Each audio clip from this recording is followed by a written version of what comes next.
Selamat pagi, salam sejahtera dalam kasih Tuhan. Mari kita berdoa. Pujian, hormat, syukur kami naikkan kepadamu Bapa, Allah yang menyatakan diri kepada kami dan melimpahkan segala rahmat dan kemurahan. Karenanya kami sanjung, kami tinggikan namamu. Saatnya pagi hari ini kami akan mendengar dan merenungkan firman-Mu. Berkatilah kami dalam nama Tuhan Yesus. Amin. Mazmur 128 ayat 1. Berkat atas rumah tangga. Nyanyian ziarah. Berbahagialah setiap orang yang takut akan Tuhan, yang hidup menurut jalan yang ditunjukkannya.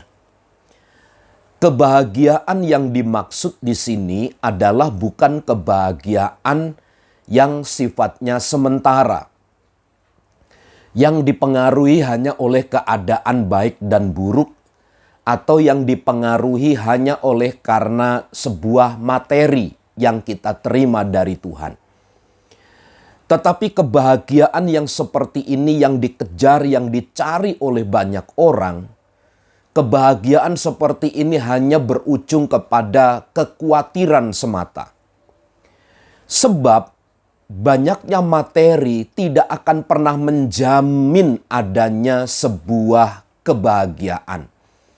Kenapa? Kalau mungkin materi masih ada, sesuatu yang membuat kita nyaman itu masih ada, maka akan tetap berlangsung. Bukankah segala sesuatu itu tidak berjalan seperti apa yang kita harapkan? Maka dengan demikian berakhir pula lah seiring dengan pupusnya pengharapan itu terhadap kebahagiaan yang didasarkan atas hal-hal yang bersifat sementara. Karenanya ada bagian penting yang perlu kita pertimbangkan.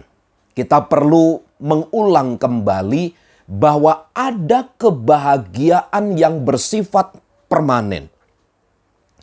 Ada kebahagiaan yang tidak akan dipengaruhi oleh materi. Akan ada sebuah kebahagiaan yang tidak dipengaruhi oleh keadaan baik dan buruk. Yang pertama Alkitab katakan berbahagialah setiap orang yang takut akan Tuhan.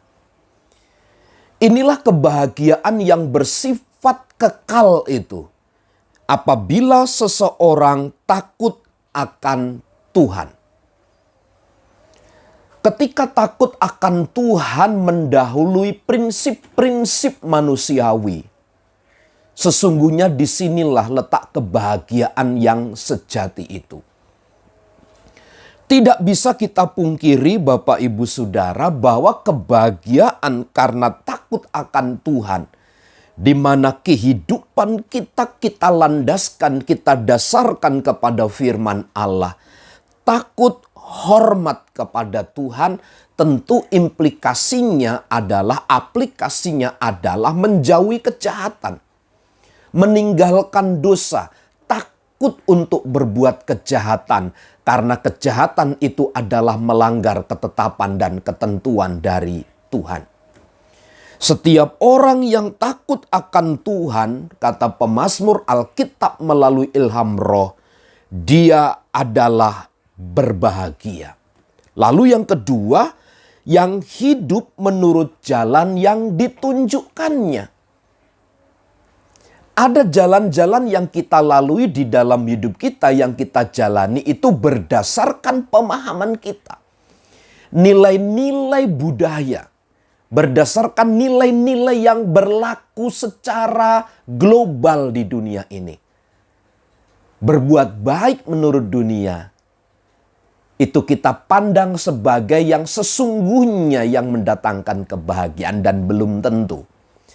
Tetapi sesungguhnya hidup menurut jalan yang ditunjukkannya, itulah yang mendatangkan kebahagiaan.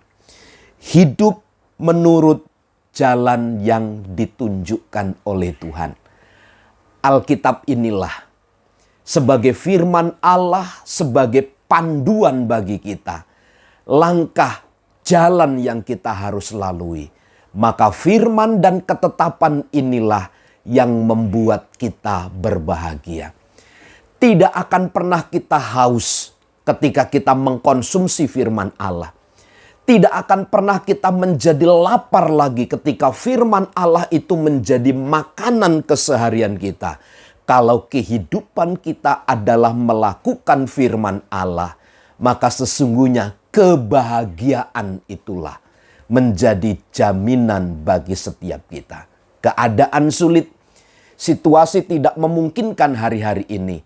Tetapi bagi mereka yang takut akan Tuhan, bagi mereka yang berjalan di dalam jalannya Tuhan, Tuhan tetap menggaransi dengan kebahagiaan. Selamat pagi, selamat beraktivitas, Tuhan memberkati.